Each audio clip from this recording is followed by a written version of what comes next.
Episode 37 की कहानी का आगाज इंतहा खौफनाक मंजर से होता है। घूलम का जुनून अब उसे पगलपन की हद तक ले गया है। वो सुंदरी के घर के बाहर खड़ा होकर ऐलान करता है कि अगर आज रात तक सुंदरी उसके निकाह में न आई तो वो पूरे मोहल्ले को आग लगा देगा। घूलम की ये लालकर बशा तक पहुंचती है, जो अब मजीद खामोश रहने के मूड में नहीं है। बशा अपनी गाड़ी निकलता है और सीधा घूलम के सामने जा खड़ा होता है। दोनों के दरमियान दुश्मनी की ऐसी आग भड़कती है कि आसपास के लोग डर के मारे घरों में दुबक जाते हैं। घूलम तंज करता है कि बशा, तू बादशाह होगा अपने इलाके का, लेकिन सुंदरी की किस्मत में सिर्फ घूलम लिखा है। बशा जवाब में कहता है कि मोहब्बत इज्जत से मिलती है, जबरदस्ती से सिर्फ नफरत मिलती है।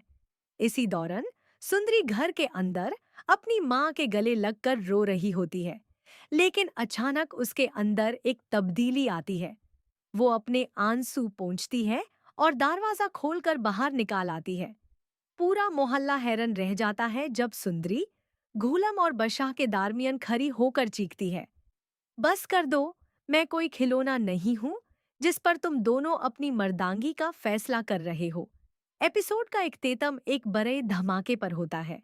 कुर्बान अली, जो पीछे से सब देख रहा था, वो अचानक गोली चला देता है।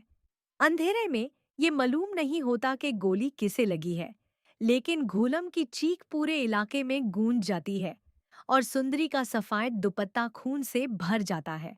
एपिसोड 38 की शुरुआत हॉस्पिटल के इंतहाई संजीदा माहौल से होती है। पता चलता है कि गोली घूलम को नहीं, बल्कि बीच बचाव करने वाले उसके सबसे वफादार दोस्त को लगी है, जो घूलम को बचाते हुए अपनी जान पर खेल गया। घूलम इस हादसे के बाद पूरी तरह टूट जाता है। उसे पहली बार एहसास होता है कि उसकी जिद ने न सिर्फ सुंदरी की जिंदगी अजब बनाई, बल्कि उसके अपनों का खून भी बहा दिया।